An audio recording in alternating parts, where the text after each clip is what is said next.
sis. Hey, sis. Hey, Sister Circle. Hey. Hope everyone is doing well today. We want to spotlight these amazing cups that we have. Positive self-love, positive affirmations. Yeah. You want to tell our Sister Circle a little bit about? So this is from Life As You Like, one of our sister circles. I'm all tongue-tied today. But she does so much stuff. This is just one of the things that she does. Yes. It's custom for you. Like for mine, it says some things like, I deserve to be kind to myself. Mm-hmm. I am accepting of myself, feeling relaxed, just all of those things that we need to hear. So she can customize your cup based on your feelings. Yeah, I just seen this one. My family is safe and protected. Yeah. So your struggles. Really, and not only does she do this type of custom stuff, take a look at her information, her website. We'll have it in the description. She has so many different amazing products available. Yeah, stuff about the body butters. Yes, the body butters, the all organic body butters, the soaps. I have a mango body wash. The bar, and it is absolutely amazing. It's not overpowering. Yeah. And because I have eczema, I can just wash with that. It's not stripping my body of my natural oils. Yeah. But you still feel moisturized afterwards, because that's always an issue, like feeling moisturized afterwards. So today's topic, like what we're talking about, is our assignments in life, the assignments that God gives us in life, and just some of the things that can hinder those assignments, some of the distractions along the way, just how life gets in the way. And this came about, and I told you a little bit about it, where one day I'm just around the house doing my thing, and I'm reminded of an event that happened 30 plus years ago that was really traumatic for me, and God wanting to use it, feeling like I needed to talk about it. So that event is, as I mentioned, 30 plus years ago, I decided to abort a pregnancy. And when I got the feeling like, okay, God, you want me to talk about this, but what does that look like? Why are you bringing this up now? Because we're past that. I'm forgiven for that, all of these things. But then getting the clarity and the confirmation that us aborting assignments that he's given us in life. So while that assignment was one in the natural, where that was a huge assignment on my life, like something that was assigned to me that I didn't follow through with, also the correlation of aborting assignments based on things that distract us, whether it be fear, whether it be doubt, whether it be unworthy, like a bunch of different things that can stop that. So just wanted to go more into that. And first off, to just tell you, transparency, Sister Circle, that this is something that was very traumatic for me. Not initially, but we know how the enemy works. And once you're tricked into doing something that you shouldn't do, then he uses it as a playground for torment. So it's something that tormented me for many years. It's nothing but the grace of God that allows me to sit here, first off, and talk about it, because I didn't talk about it to anybody, or it was just the parties involved, and my mama knew originally because God told her, not because I told her, until maybe 2 years ago when you and I talked about it, and we'll go into that later about the why, because it was just something that was so shameful that I didn't talk about. So that's grace of God. And the fact that I can sit here and talk about it and be calm and not just have a whole breakdown, just further speaks to the grace of God, and to give you an offering for hope, to let you know that there is hope. If there's things that you struggle with, things that you've done, you are not your past. And if you've asked God to forgive you, you are forgiven. And it does not stop his assignments, his purpose on your life because of something that you may have done. So just talking more about that and some of the things that stop us. And I think we're always a lot harder and a lot more crucial on ourselves than other people are. Absolutely. And if we realized like how much what we've been through, and some stuff, like I've put myself through some stuff that I ain't even mean to sign myself up for, and just working through those. Like I remember, and it's funny with me and you, the stuff that we don't want to talk about, God tells on us. Yeah. Like, if I don't want to deal with something, he gonna tell my sister and vice versa. And I just kept having this one date in my head, and I was having a conversation with you to the point I couldn't concentrate on anything but this date. And I have these conversations where I feel like God is absolutely yelling at me. And it's just like, okay, what is this date? And that's what brought clarity to the whole situation. And I remember you saying, well, I don't even know why he told you about that because I'm over it. And when I was in the car, and I didn't tell her this. So when I was in the car and I was thinking about, how are you over it? He was asking, with me too, how are you over this? What work did you do to be over this?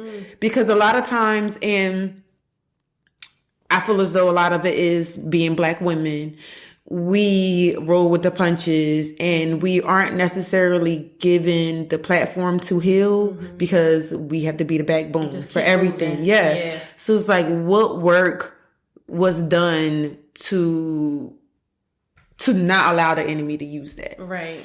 And that's why I think that's why he was telling me. Because he was like, okay, if we really going back and getting that little girl, then we're going to come back and we're going to get everything. Yeah, like to really be honest with it. And if I'm honest, no, it wasn't work done. It was just a conversation that I had with someone who clearly was assigned to me and spoke to me in a way that let me know it was okay to let it go. And that was like me hearing from God and saying, okay, I can really let this go. But it wasn't until, and I just want to circle back because they won't understand the whole thing about the date.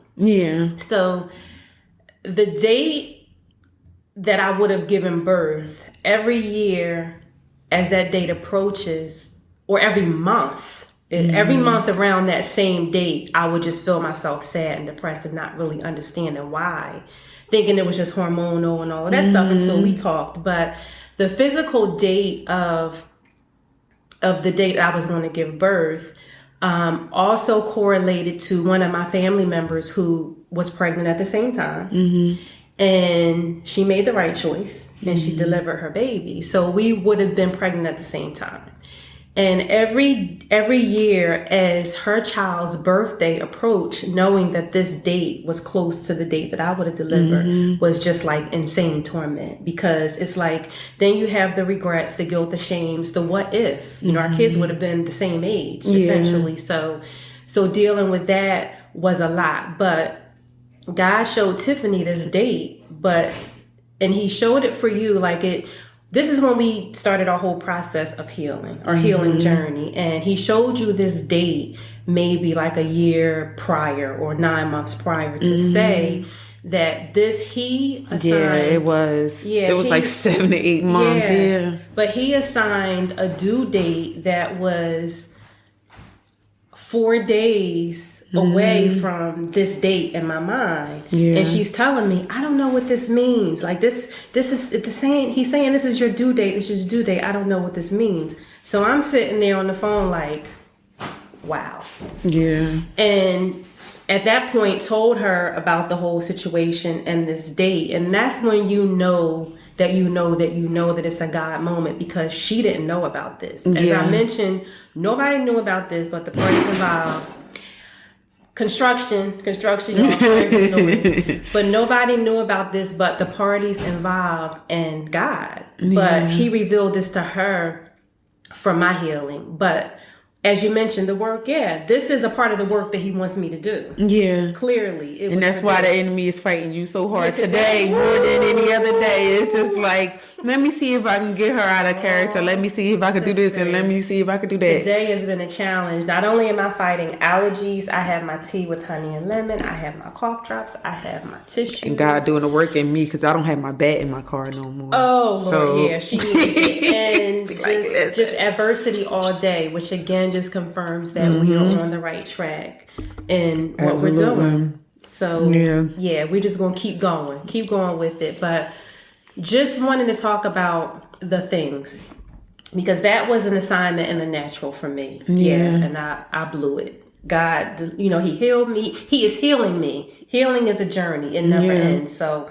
I won't say I'm completely healed, but it's not something that I feel every month. And I remember you saying, like, watch, those days are going to disappear. Like, you're not going to feel that every month unless you start to think about it. And that's where I'm at. So I see the manifestation of that, and just able to go on and talk about it. Like, I never thought, if you told me 2 years ago that I'd be sitting at this table talking about something that was so traumatic for me, I would have laughed. Probably like, no, that's not going to happen. But again, we already said, and God's confirmed, that he wants to use it all for his glory, for his purpose, to inspire others and let them know you are not your past. And you're still worthy of everything that God has assigned to you, and how we allow those things to distract us and divert us from what we're supposed to be doing.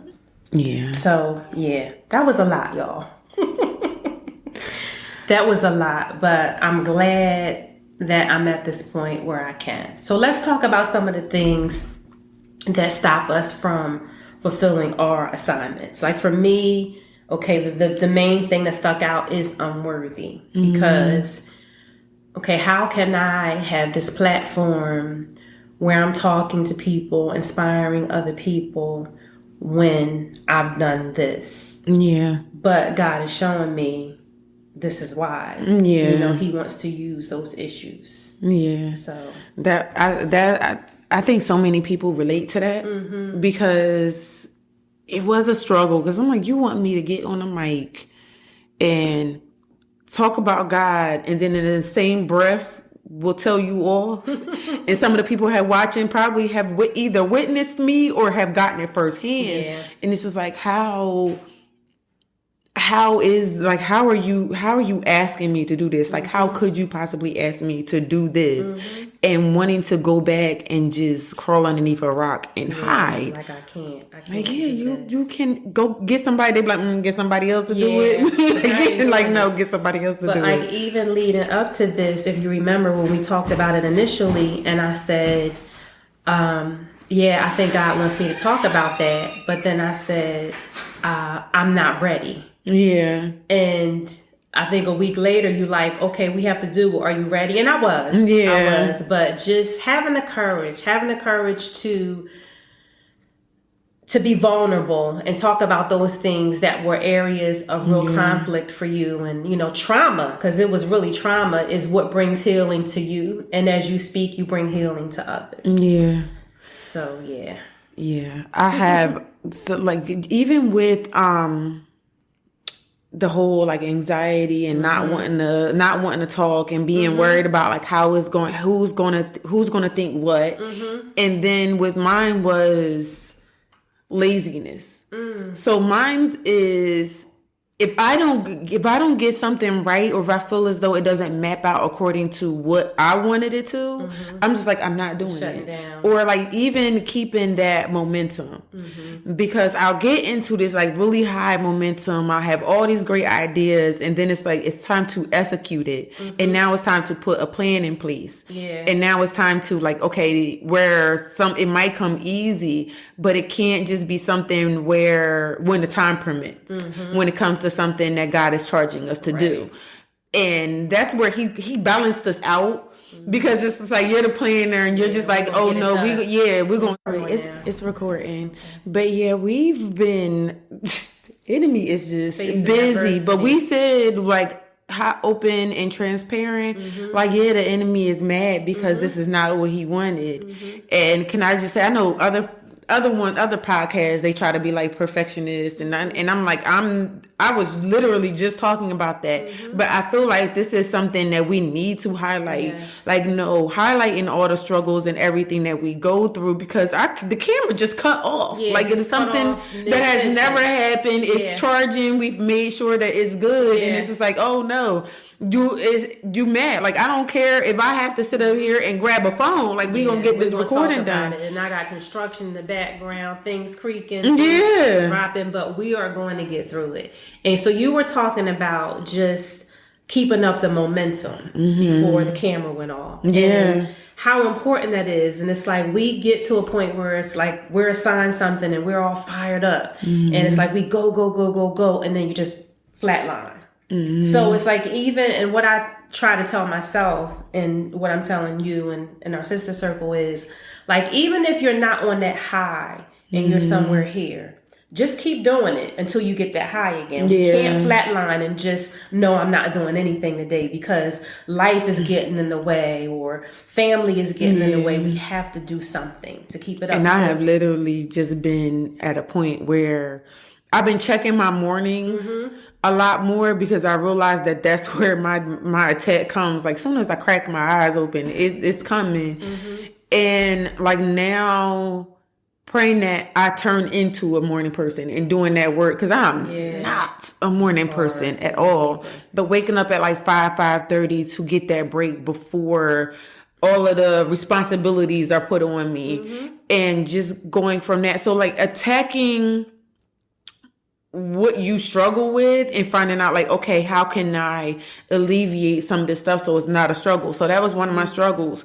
I was waking up 5 minutes before I had to get the kids ready. So then it was like complete chaos, and I'm not up, and I'm stressed out, and I'm stressing them out, and it was just chaos. But if you start your day in chaos, the rest of your day it's an uphill battle. Yes. Definitely. And like for me, it's my career, because the reality is I still have to work. But even in working, I know that I still have to do what God assigned me to do. So sometimes that means late nights of just making a post, doing something, because people look for that. I was listening to something yesterday, and shout out to Ed Martin Griffin and Women Encouraging Women, because when I tell you, she has been such a blessing in my life, like particularly over the last couple weeks with things that she's been sharing. But she shared something from, I don't even know who the gentleman was, but talking about discipline and being disciplined. And he was homeless, and he had all kinds of crazy stuff that happened to him, but just moving in discipline. And he was saying he was on vacation. And okay, I'm in Mexico, I forgot to do that post, I'm just not going to do it. And God's like, no, you need to do it, because somebody's waiting for that, even if it's 3 hours later. So you never know who you're influencing by doing what you're supposed to do. So whether it be career, whether it be family or whatever, making time for that, even if it's only a few minutes, or you're not giving as much every day, because of course 100% one day looks like 10% the next day, depending on what your day looks like. But continuing to give that to stay in assignment. Yeah. And that's where, with me, it's the all or nothing. And I know we were talking about that. We're working on that. We are working on that. We were talking about that, and I'm just like finding that if I don't have all to give, something is still better than nothing. Because I will get to a point where it's just like a forget it attitude. Like, okay, just forget it. Like a perfect example is a petty moment. But petty. I told you she's petty. I'm working on it. I'm doing a whole lot better. But so in my house, one of the things I pray for, which is crazy, but is the laundry room on the top level. Because my other house, it was in the basement. Pregnant, y'all, 215 pounds, walking up and down the steps. It was a lot. So then when we got this house, I'm like, all right, cool. Everybody, the way I envisioned it in my head is like, okay, you do laundry, you fold it, you put it away. That was my goal this year, and I'm still doing good. It's like 1 or 2 baskets, and I'm folding it and putting it away. You come a long way. Proud of you. But it's just like, okay, going from right outside my bedroom, if I see a pile of clothes and the hamper is right there, I'll get to a point where I'm just like, forget it.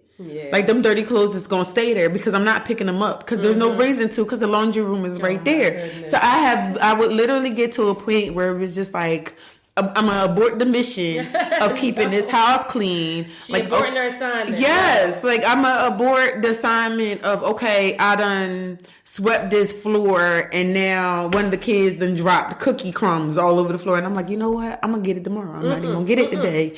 And then I'm mad because when I wake up the next day, depending on the season of where I live, there's ants. So it's like, now it's like, okay, yeah, you aborted it. So now you have to deal with your original assignment of sweeping this floor. And now you have an additional of trying to figure out how to get rid of these ants. And that's what's been going on with the missions that we decided to abort. Like, okay, you decided not only am I going to make you go back and get your original assignment, but now you've done piled up all this other stuff on top of trying to cover up your original assignment. So now, more to do. Yeah. So it's just like, if you would have did, like, Mom used to say this to me all the time. I was a stubborn kid. She used to say, if you just did what I asked you to do the first time, we wouldn't be in this situation.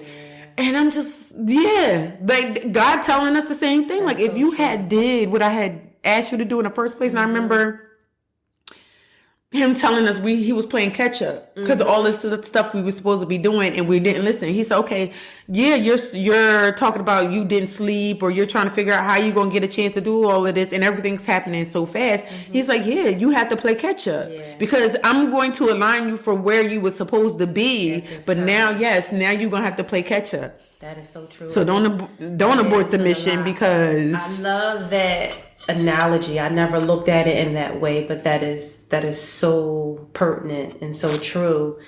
If like you said, as a parent, if you would have just did what I told you to do, you wouldn't have these consequences. So the consequences that come along with just not following the original assignment.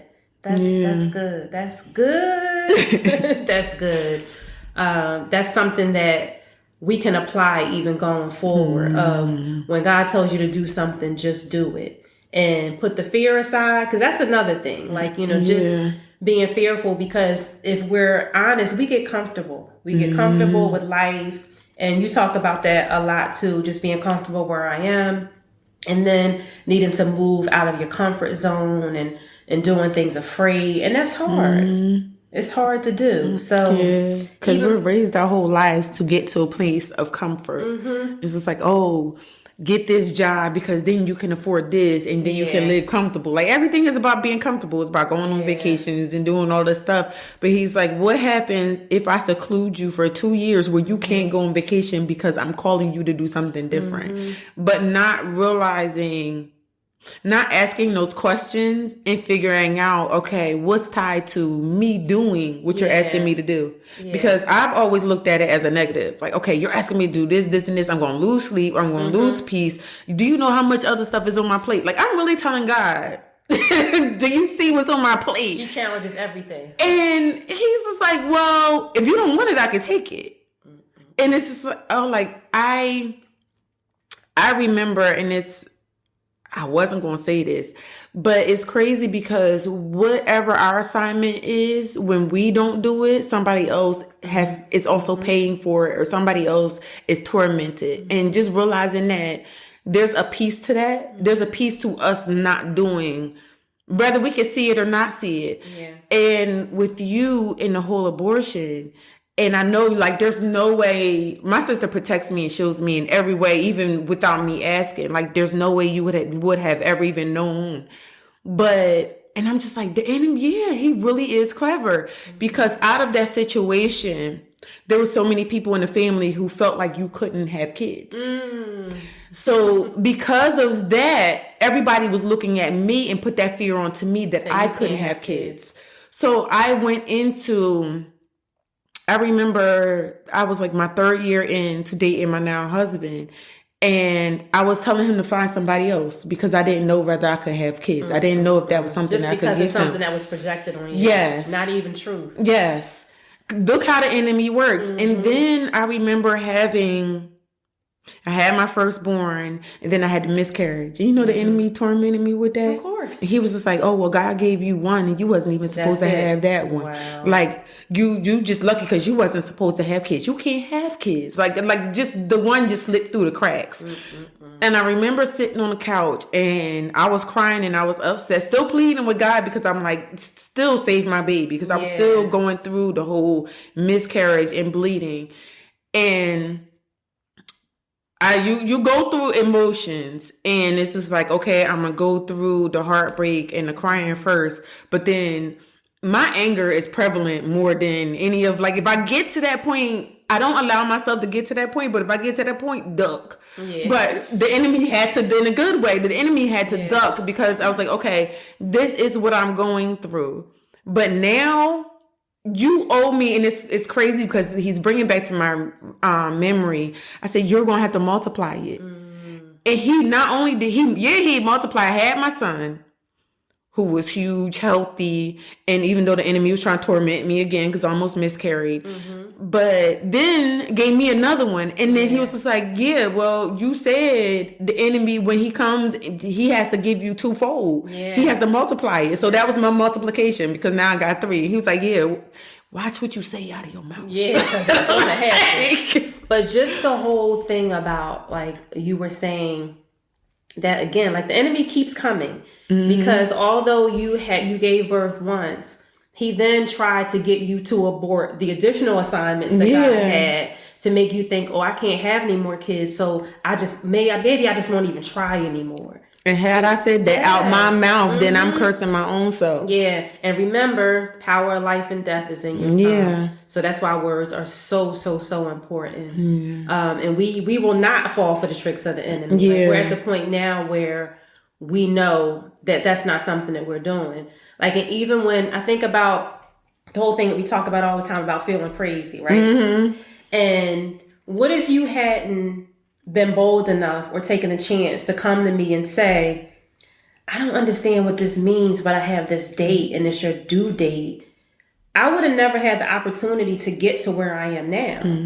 And we often, for fear of, should I really do this? You know, like, if it doesn't make sense, should I really follow through what I feel like God is saying, that will shrink back and not do it. So I'm going to tell, it's another story, like something I saw online, also either Women Encouraging Women or Ed Martin Griffin. So thank you again, girl. You definitely helped me last couple of weeks, of this incident of being led by the Holy Spirit, even when it doesn't make sense. So it had this preacher, and she was going to speak. She pulled out this nice dress she was going to wear. And God told her, no, don't wear that today, wear leggings. And she's like, leggings? Okay, Holy Spirit, I'm going to put on the leggings. So she gets there, she's delivering her message, and God tells her, Holy Spirit tells her randomly, do a cartwheel, like while she's speaking. So I don't know how she worked this into the message, but she did the cartwheel. After the service, this man came up to her and said, oh, I believe in God. God is real. God is real. God is real. God is real. He came to the service. I don't know how, forced, whatever, but he was an atheist. He didn't believe in God at all. And he's like, okay, God, if you're real, the preacher's going to do a cartwheel. And she did that cartwheel. And I'm like, oh my God. Yeah. Like, had she not been obedient, and I'm sure she looked crazy, doing a cartwheel and wearing leggings to preach or speak. But those are the things that we have to be bold with. Like, if you're confident that God is speaking something to you, or the Holy Spirit is inspiring you to do something, guess what? Yeah, and I was like, I'm about to look completely crazy. And then how many other moments we've had where some of we can't even share right now because y'all not even ready. But having other moments where not only was I able to give confirmation to you, I got confirmation because it was just like, oh, wait a minute, you mean I'm not crazy? And then it strengthened the voice of God within me, because I'm like, okay, now I know what this voice is. For sure. Yes. And that's why, like, now it's funny because we be like, can't nobody tell me who God is and what he does, because people have tried to come and say, like, oh, this is God, or aligned what they want and try to put God on it. And we've been able to be like, no, that's not God. Where normally we would have had some confusion and be like, well, I don't know, because I know this person and I'm standing more on the credits of this person versus who God is, because I know this person more than I know God. But getting to a point where you know God above anything else for yourself. Yes, it's finally at a point where it's just like I keep going back to kids, but it's like one of your kids do something, and I might have sometimes where it's just like, I don't know, they might have, but they might not have. But then I have moments where I'm just like, there's certain stuff you can't tell me that my child done, because I've walked with them. Right? I know they didn't do that. I'm like, no, you might as well. Like, even with my sister, somebody can be like, oh, well, Coco did this, or Coco said, and I've had that happen where they tried to pin us against each other and have said, oh, well, Coco released one of your secrets. I'm like, nah, you were lied, and they got cussed out. but She stopped cussing. Heavily. This was like this was over 5 years ago. You're doing better. Yeah, this was over 5 years ago, where this person was just like, oh, well, no, she did this. And I'm like, no, she didn't. And I knew, and I was like, it wasn't even I needed confirmation. Mm-hmm. It was a more so, let me call her and tell her what this person just said. Because I know they lying. Yeah, that's not it. But that's good. Like what you were saying just about everything and like knowing God for yourself. Mm-hmm. And the way that he gives us clarity and confirmation for each other. But what I want our sisters to understand is that God is no respecter of person. And he's doing something different in this season. Like where he's raising up your everyday, your common people for the furthering of his kingdom, his purpose, and his glory. So although we have that connection, he has connections for you as well, for other people. And all he's looking for is a willing vessel, someone to say yes to his assignment, his plan, his purpose. So give him your yes. Give him your yes and allow him to point you in the right direction in assignment, whether that be an assignment of a person or a task or doing whatever. He will give you those people that will bring you confirmation. Or it could just be you scrolling online on Instagram. How many times have we talked about something and then we scroll online and you're like, you're not going to believe this. This is our confirmation for what we were talking about. We'll record a topic and then be nervous. I'm like, oh my God, I can't believe we just recorded. Yeah. We want to release this one. And then somebody will say along the lines of the same thing. And it's like, oh, goodness. Yeah. And that's where we have to be careful not to be concerned about the opinions of others. That is an assignment killer. Worried about what people will think. How will this be viewed? But I mean, thankfully we have each other and we are going to continue to pray that God will bring you your circle of and including us, because we're here for you, where those people will build you up. They'll give you that confirmation and you don't have to worry about what the naysayers think or say. Yeah. And that was a hard part to get to. And sometimes we still cringe. Yeah, it's still a struggle. It is a struggle. And I feel like that's what a lot of people forget to tell you, that it's not going to be easy. No. Like I had 30 plus years of doing things my way.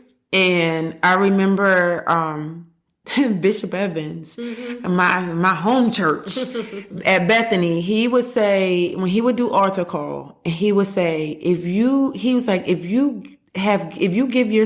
give God 6 months the same way you gave your favorite sin, then just watch him work. And I love that, because I challenged God, because I was like, okay, you know what?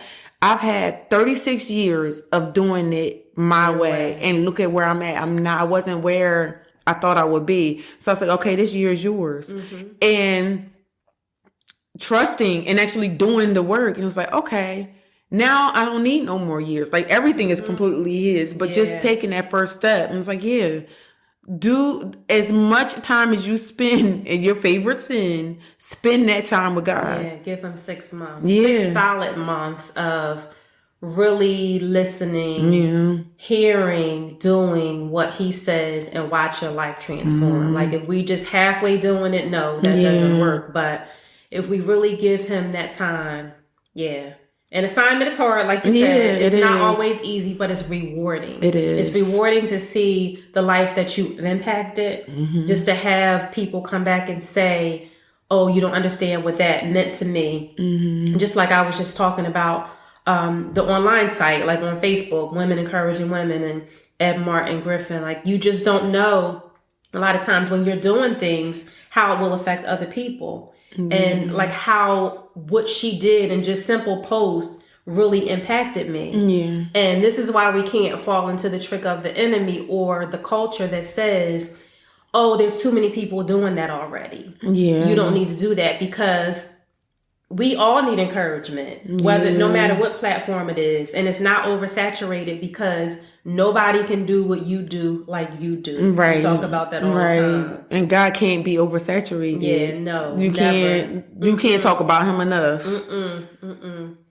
So I think we need to start to wrap up. Yeah. Today was a challenge. Like, I hope that really what we've was. discussed is an inspiration to someone, that it will offer hope to anyone that has been in a similar situation, anyone that has aborted a child. Again, if you've asked God for forgiveness, he has forgiven you. It is over. Ask him to show you how he wants to use that pain for his purpose, and he absolutely will. And I need you all to know that what you've done does not disqualify you for the purpose that God has on your life. Yeah. It doesn't. You are forgiven. And all judgment out the window, because society wants to look at you and put a label on you, and we don't have the right to do that. So I encourage you to find somebody to talk to, reach out. If you want to reach out to us, we're just expanding, because I don't think you understand the women that is about to come forth with this one. Yeah, I believe it. That we just encourage you to not sit in silence and allow the enemy to steal your platform. Yeah, torment you for it. But no, like, his time is up. Know that you are forgiven. You are not your past. And no matter what you've done, no matter what has happened, God has purpose and assignment on your life if you'll just allow him in and to use it. Yes. Okay, so we're going to wrap up there. Yes, we will see you. You have a good rest of your evening, and we will see you soon. See you. Bye.